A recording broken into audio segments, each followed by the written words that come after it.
Bom dia, dando continuidade à nossa sequência de entrevistas, a gente está aqui hoje com o Heber Galás, diretor de Relações Governamentais da BGD. Heber, obrigado pelo seu tempo, obrigado por você compartilhar com a gente todo o conhecimento. Queria que você falasse um pouquinho sobre o que está acontecendo e já focasse direto no cenário lá no Congresso sobre essa quarentena. Como é que está o clima político lá em Brasília?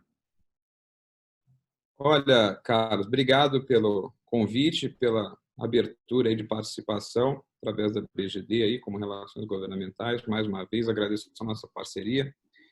Para falar um pouco de Brasília, a semana começou um pouco tumultuada, virtualmente tumultuada, porque agora tem esse instrumento aí de aplicativo, onde as sessões e as votações estão acontecendo de modo remoto. Então, da semana para cá, houveram ajustes desse tipo de ferramenta para entendimento, para como funcionaria. É uma ferramenta simples, o que muda talvez é que seja realmente necessário em todos os momentos a interação do próprio parlamentar com os dispositivos aí. As pautas que foram colocadas nessa semana, e deve ser assim, apesar já de uma briga para ampliação das matérias que vão ser discutidas, são todas ligadas ao coronavírus, que é esse incêndio que a gente está acompanhando, o ministro da Saúde, fervoroso, mantendo a opinião dele, e alguns ruídos, algumas caneladas, como diz o próprio pessoal de Brasília. E a gente aí no meio, olhando tudo isso, como setor, né, atento. No meio do tiroteio. Totalmente. Totalmente. Tiroteio virtual. Até virtualmente as agressões permanecem. Você vê que até a oposição assinou um manifesto com vários líderes partidários já pedindo aí o afastamento do presidente. Então, o momento é um momento delicado, os ânimos estão muito alterados. Se questiona o adiamento das eleições municipais por motivos óbvios. Se questiona a reorganização do fluxo desse investimento do fundo eleitoral de 2 bilhões também para o coronavírus. O senador Lazier Martins do Podemos colocou isso, que isso seria bem-vindo. Isso tem muito encontro no povo, né? Tem uma receptividade muito grande. Então, hoje a gente está pensando em coronavírus, está pensando no alongamento dessa curva aí de impacto para que o sistema consiga suportar, e nós estamos aí sentinelas acompanhando como entidade, como setor, o momento em que pode haver nova movimentação, principalmente do PLS 232, 16, né? Tem vários pontos que a gente pode comentar aí daqui a pouquinho, que trazem um impacto muito negativo, e tem partes do texto, apesar da ideia no âmbito geral ser positiva, tem partes do texto muito ruins. Então... isso eu queria que você comentasse um pouco, Heber. Eu sei que você fez um trabalho muito forte a semana passada, na verdade, semana retrasada lá em Brasília, por conta do PLS 232. Nós defendemos a posição que ele deve ser melhor discutido no Senado antes de seguir para a Câmara, e você atuou diretamente nisso lá. Se você pudesse também comentar um pouco sobre os impactos que o PLS 232 vão ter sobre o GD e por que nós tomamos essa iniciativa? Olha, é verdade. Você sabe que Brasília, tirando épocas agora de votações virtuais, né, e acesso remoto aí para a discussão dessas pautas, dessas coisas emergenciais, Brasília sempre foi um local que exige bastante dedicação e presença, né? Então, isso eu não tô colocando como nada de mérito, enfim, mas a BGD, e aí tem também essa aliança aí com o INEL, né, que é só um centro de informações aí também de apoio, que está em Brasília, mas a BGD teve lá em Brasília e nós, pessoalmente, fomos visitar, conversamos, levamos alguns pontos de máscara, tá, Carlos? Nós éramos, eu vou contar um bastidor aqui, nós fomos de máscara e as outras pessoas, acho que perguntavam, né, para a gente no corredor, vem cá, qual o setor que vocês atuam? Deve ser muito importante. Vocês estão aqui de máscara andando, né, pedindo para falar, para conversar. Então, a gente realmente... Você confirmou que é um dos setores mais importantes do país, que era a geração distribuída. Quando perguntaram isso, né? É verdade. Falaram, o que vocês estão fazendo aqui? A gente está tentando se defender aqui, tem uma pressão muito grande. a gente precisa se defender um pouquinho. E a conversa é justamente buscar essa sensibilidade através do fornecimento de informações. Muita gente até pergunta, mas como é que funciona o trabalho de um modo geral? Sendo bem prático, a importância da confiabilidade, da seriedade das informações que a gente compartilha é que são a base de apoio para essas trocas de informações com os parlamentares. Eu acho que é só isso, não tem nenhum outro segredo. E muita sola, muita disposição, muito empenho, um pouco de entendimento de funcionamento de Congresso faz bem, né? E os momentos em que a gente tenta interagir ou tenta promover alguma informação. O momento agora, por exemplo, é drástico, é terrível. Mas a gente tem receio de que, mesmo num momento desse, a gente tenha pautado o 232 a qualquer momento. Não hoje, né? Houve reunião de líderes ontem, por 2 vezes, inclusive, não hoje, mas, eventualmente, nos próximos dias, né? E isso é pautado assim, emergencialmente, de repente sai a pauta. O próprio 232 vem desde 2016, como comentou o Álvaro Dias, aí, da liderança do Podemos. Inclusive, parece que saiu uma nota em algum veículo onde ele comenta que isso vem desde 2016, e, de repente, ele passou em duas sessões lá na comissão, foi votado. Estava se falando do vetão, dos 52 bi, enfim. As coisas acontecem um pouco sem roteiro definido, né? Elas vão acontecendo a tempo. Então, todo ponto de atenção nesse sentido é bom. E a BGD teve lá cumprindo. Além do PLS 232, existem outros PLs colocados na Câmara e até no Senado mesmo, que são claramente prejudiciais ao setor de GD, né? O famoso PL 2.0, por exemplo, que é uma réplica de um projeto que vai totalmente contra a geração distribuída nos modos que ela é hoje, deixando ela extremamente confortável e favorável para as distribuidoras e extremamente ruim para os empreendedores e as empresas que estão no mercado.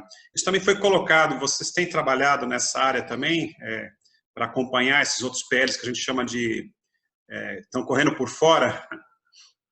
É verdade, você tem razão, Carlos. Muito bem observado, muito bem colocado o seu questionamento.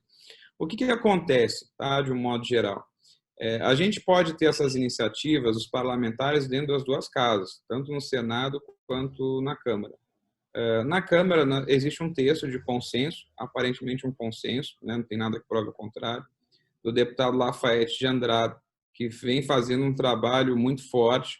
Ele está imerso aí nesse assunto e ele estava desenhando, então, o tão desejado novo marco regulatório do setor, que é uma coisa que o próprio presidente da Frente Parlamentar da Agropecuária, o Alceu, que inclusive tem aparecido muito na mídia agora por conta de defender as discussões Brasil-China, né? No meio das ofensas, o Alceu só pedia para não deixarem de comprar repolho, mandioca, milho, essas coisas.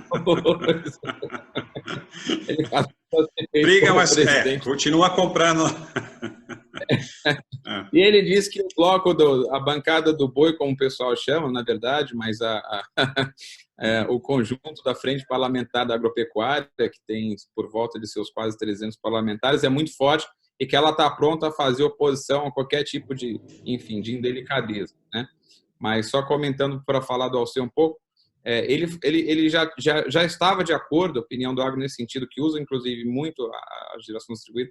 A opinião do agro era de que um novo marco regulatório seria preciso. Então, o Lafayette estava desenhando isso, tem todo mundo acompanhar, todo mundo já sabe, o Lafayette está famoso no nosso setor, só aí eu acho que ele tem vários votos aí para a felicidade dele, né? Cumprindo aí esse papel que ele se propôs, que eu espero que ele consiga levar adiante.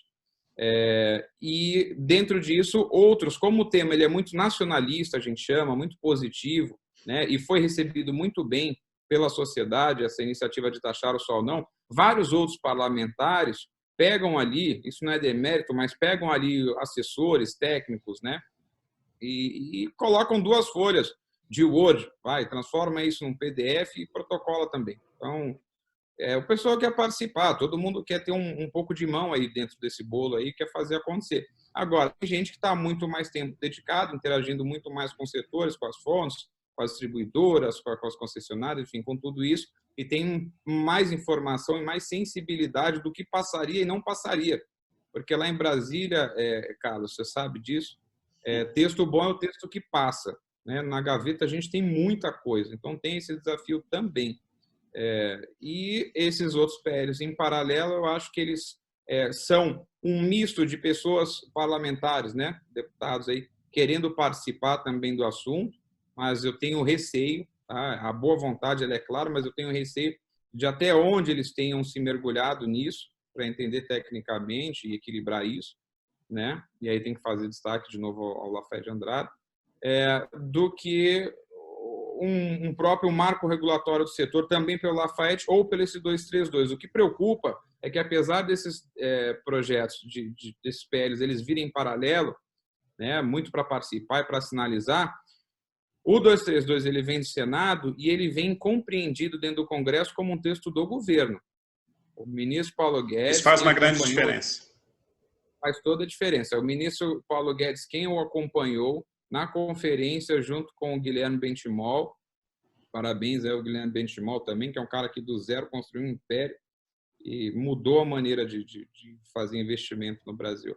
O Guilherme, com a equipe dele, né, com os sócios, os diretores dele, chamou o Paulo Guedes, fez uma conferência de 2 horas e ele coloca que ele espera sair, a gente espera sair com uma boa estratégia dessa pandemia, né, salvando o maior número de vidas, mas na sequência ele quer ver rodar as reformas estruturais ou estruturantes, como ele coloca, ele quer destravar o investimento estrangeiro aqui no Brasil. E quando ele fala em setor elétrico, ele é muito claro, é a 232/16.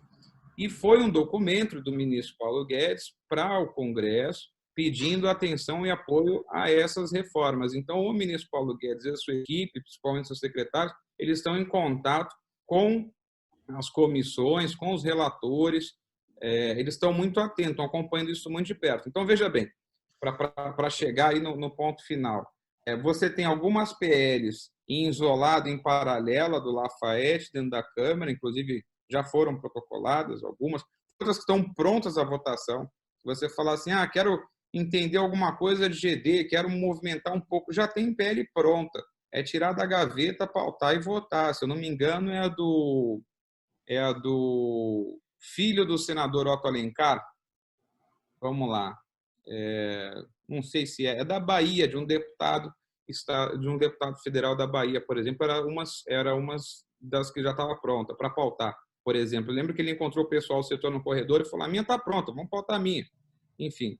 E aí você tem, ao mesmo tempo, essa 232, que ela vem, vamos dizer assim, abençoada, endossada pelo Ministério de Minas e Energia, pela ANEEL, pelo Ministério da Economia, como texto de governo.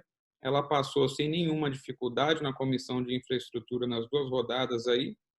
Enfim, e agora houve um entendimento do senador Jean Paul, que é o líder do Bloco Resistência Democrática no Senado, com 9 participantes, se eu não estou enganado, a maioria todos deles senadores pelo PT, alguns do PROS, acho que 2, o senador Collor também participa disso, e pediu a ampliação da discussão, do debate dessa matéria no plenário do Senado. Para ele, alguns pontos, houve um texto substitutivo, né? O inicial tinha nem cerca de 30 folhas, depois o outro tinha mais de 100 folhas, enfim. Momento agora de uma turbulência institucional, de pandemia, de tudo. No meio a isso, ele apresentou um recurso. Então, eu acho, minha aposta, posso estar falando uma bobagem, mas a minha aposta, sentimento pessoal, é de que se houvesse alguma coisa para estar mais próximo, alguma iniciativa para a gente estar mais próximo, é essa 232/16. E outra, que é muito importante, tá? As 11 assinaturas que apoiam, 12, se eu não estou enganado, são 12, eram 11 e aí no último momento entrou mais uma. As 12 assinaturas de apoio, porque um recurso para ser apresentado, ele precisa de 1/10 de assinaturas no Senado. Que dão 9. 8.1 são 9. Então, 9. Então, essas 12 assinaturas, cada estado tem aí seus 3 senadores. Essas 12 assinaturas, elas estão sofrendo pressão já hoje, tá? E elas os senadores podem retirar suas assinaturas desse documento, porque como não tem uma data, não tem um agendamento aí ainda sobre isso, sobre o próximo passo, essas assinaturas podem ser retiradas. Muitas vezes, a gente já viu em outras pautas até maiores, né?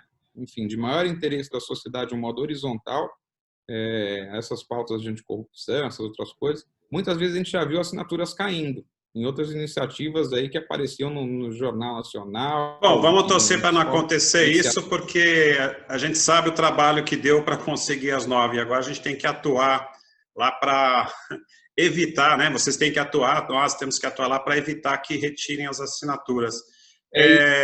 Nós estamos com o tempo aqui muito curto, vou ter que encerrar. Queria então agradecer as informações que você deu, te dar os parabéns por esse excelente trabalho aí que você tem desenvolvido em Brasília, pelo INEL, pela BGD, e espero que o nosso encontro, né, eu tenho falado isso para todo mundo, espero que o nosso encontro, a próxima entrevista, seja presencial, né, que a gente saia rapidamente desse período de quarentena.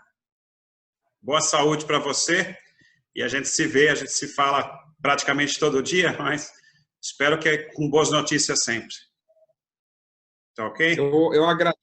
Eu agradeço mais uma vez, Carlos, a entrevista, e só reforçando a última participação, a última fala aí, quem puder, quem tiver disposição, tiver interesse, procura participar desse assunto da 232 e reforçar com o senador do seu estado para ele manter a assinatura dele, para ele manter a posição que ele iniciou aí no recurso. Acho que isso é importante. Grande abraço a todo mundo aí, muito obrigado, esperamos nos ver pessoalmente em breve.